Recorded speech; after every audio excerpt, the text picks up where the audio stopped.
I'm going to walk you through all of the details and how we built our white oak box beam ceilings. I'm Nick Schiffer. I own a custom home building company in Boston called NS Builders, and today we are at our 45 white oak project. And with me is Daniel and James from Madeira Surfaces, our partner in providing all of the white oak for this project. James, I was with you in Germany, and we talked about how this stuff was going to be manufactured. It was important that we started with sawn lamellas, right? So that it matched the floor, the millwork, all the different elements. And equally important that we finish it at the same time on the same equipment. So really what we started with here is a flooring plank, and then we were able to pre-cut the miters, right? And flat pack it. We flat packed it for basically efficiency, speed, but also ease of install.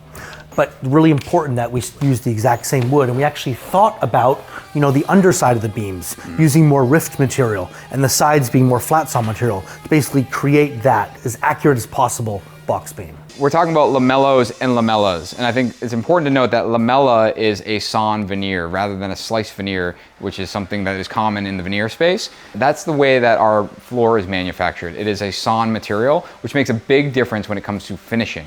It looks very, very different when it's sliced because of the way that material is processed.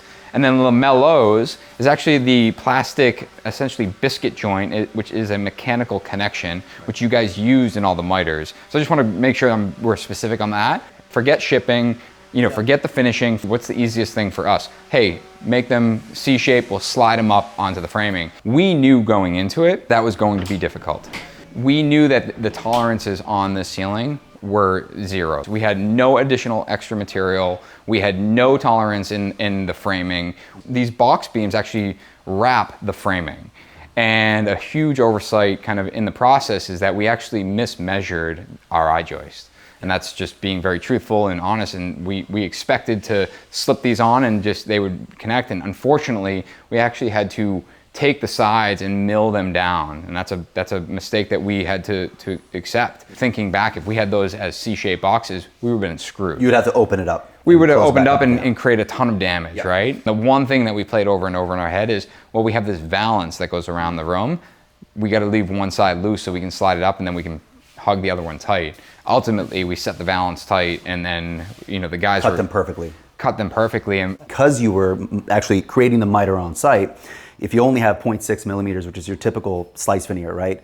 You have actually almost a 2 millimeter thick piece of wood. So if you do have to, for whatever reason, sand, touch up, you have a lot more wood to work with. Right. So that's another reason to go with the architectural product. That's what we call it when we have a lamella versus a slice veneer. You have a thicker, a lot more wood to work with. When we look back, you had asked the question when we were on our way here, did this go smooth? Yeah. And I would answer no, but there was a lot that we learned through this process where, the tolerance, we would have given ourselves more tolerance in the framing to the beam, which means we would have used a narrower I-joist or a wider box beam. Looking at it from a design perspective, they're perfect. The spacing between them, the scale of each beam, I wouldn't want them to be much wider. But again, that's project specific. When we talked about pre-finishing, why that's so important to you guys and your process. Finishing on site or finishing in a factory after the fact is a lot more expensive than finishing on a line. And when you're talking about a line, sorry to interrupt, but you're talking about a production line, right? Roller coats, oil,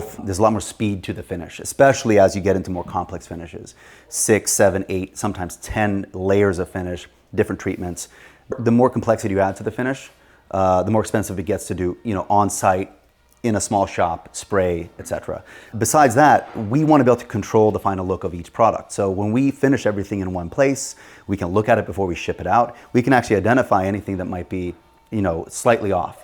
That's much harder to do on site. If you install a whole floor that's unfinished and then you do a reactive stain, let's say, 2 or 3 boards pop out completely. They go dark because they have a lot more tannin in it. Well, now you have to pull that board out and replace it, right? If we pre-finish flooring, we can actually pull out those boards before they even ship.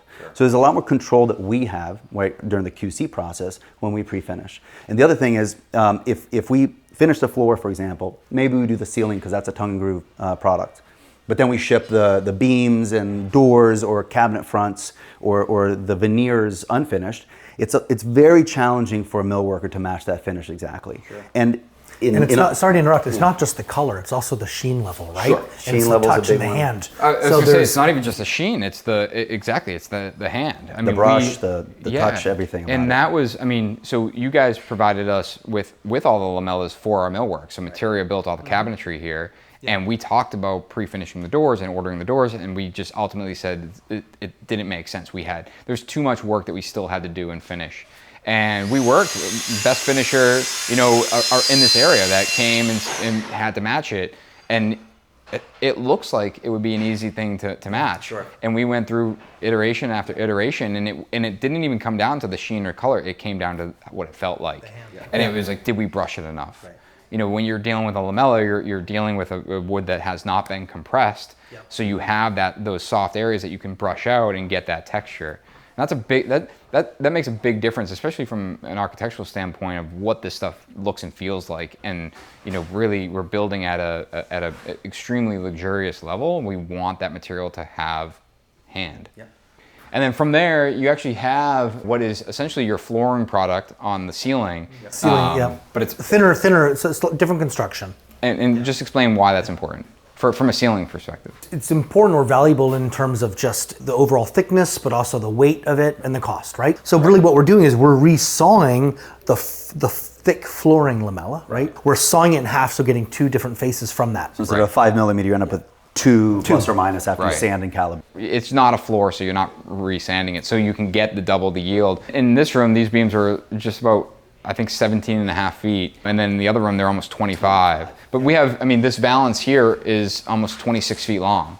One single piece. And it's one single piece. And that's something I point out to literally everyone that walks in the project. It wouldn't be something that most people will even question, but when you point it out, it really elevates their understanding of what we're doing here. And that's a great example of it. And I got a question one day, it was like, hey, is the intent that beam looks, that board looks like it's just continuous throughout, or can I just mismatch? I'm like, no. I want to lay on the floor and I want to see the grain just run through, and you'd never have a horizontal seam, because in a traditional sense, if this was a white oak beam and plank that's how it would have been ceiling, built. that's how it would have been built.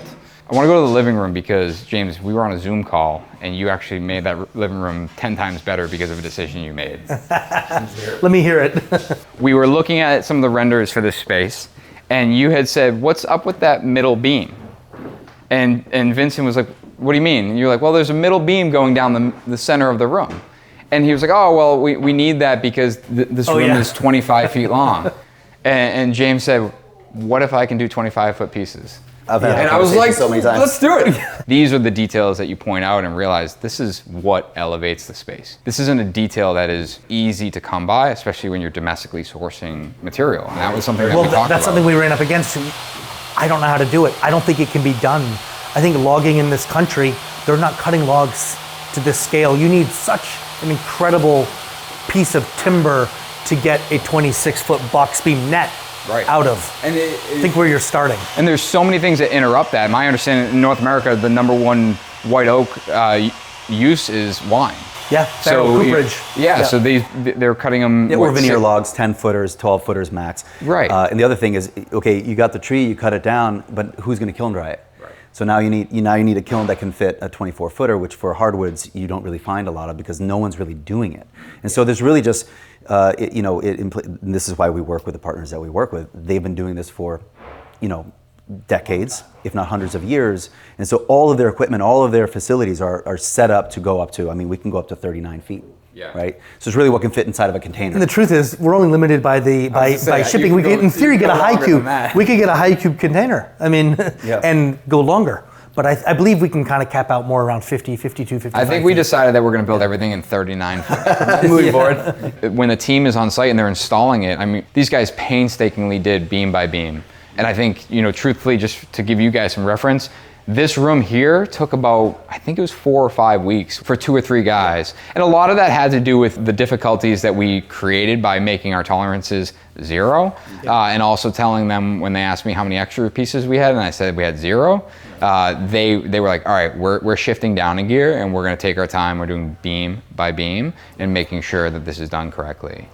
I think what you would see in most homes that were trying to even attain something like this would be shadow lines everywhere. Yeah. Right? You would have a little 1/8 inch shadow line at the end of each of these box beams, and that would give you just enough room to maybe do it in 2 weeks instead of 4. Right. Right? So that those little details, I don't miss those. Right. The right client's not going to miss those. You know, you don't miss that. A good builder doesn't miss that. Certainly not the right architect or designer is going to miss that, because it's such a ubiquitous thing now. Oh, look at that beautiful shadow line, and you try to sell that as as like a design element. I mean, I love shadow lines. Yes, sure. But in this project, it makes total sense that everything is as if it was built by, you know, an amazing furniture maker, right? This is a piece of furniture in here. Such a key element is allowing for grade in wood, because so many people they immediately say, oh, I need prime grade, I need rift, I need clean, no knots, and it's not even I think it's just a reaction, right? I want the cleanest thing, premium, whatever sounds the best, you know? And by allowing for this character, which works so well in this house, right? It's such a modern conception, such a beautiful, clean space, but you're allowing for the real articulation of wood. And that'll also, on our end, from the manufacturing standpoint, to get 24 footers without a knot, really challenging. Sure. Right? Next to Would impossible. triple the cost. Yeah. Right? We can do it. It would have taken 3 times as long, and it would have cost 3 times as much, and it would look 3 times faker. You're using the entire log. Yeah. When you do have that rifting quarter, which I'm going to get some pushback, but it's oversold. Yeah, it's oversold. It's just, you know, it makes sense. It works in its place. Exactly. It has a place. It makes sense sure. in certain places, Yeah. but in this home, our thing here is materials are material. Mm-hmm. You know, we have these materials that will age and be just as beautiful. We're not trying to fake something. You know, even the finish on this is not a polyurethane. It's a very It's an oil. beautiful It's living and oil breathing. finish. Yeah. So it does. It lives and breathes, and it's not. You know, that's another thing with, you know, doing it pre-finished, is that we're not dealing with this kind of like plastic coating that would be very difficult to then assemble on site. It's very natural. And to touch up. Virtually impossible to touch up. Shade pockets. And actually this is a great one to see over here, but you have this straight section across, and that shade pocket is first your valance to capture the end of your beams, and it goes up and it will hold a Roman shade, which is oversized and really beautiful. And then if you look closely here, Daniel, this is the rare earth magnets I was mentioning. Oh, yeah, right. That last piece is magnetized up. So that whole run will sit there and be held up by, I'm gonna just throw out a number, 17 magnets. I made that up. But what that allows us to do is, if we ever have to service the door, we can pull that down and service the door and adjust it. I actually didn't detail this. Vincent didn't detail this. This goes back to the core group of who's building this home. The guys looked at this and said, here's an opportunity for us to, it's a little bit more complicated, it's gonna take a little bit extra time, but it's the right way to do this, because we'll be able to service the door if and when we need to. And I think, big picture, you know, we partnered with you guys because we wanted that seamless wood design, really embody. This is a project to embody that. Yeah. You know, it's just as much for what you guys are standing for as we are, but at the end of the day, it's about the partnership and about every single person that's in this project that understands what we're trying to do here. We're really trying to elevate the product, which is a home like 45 White Oak.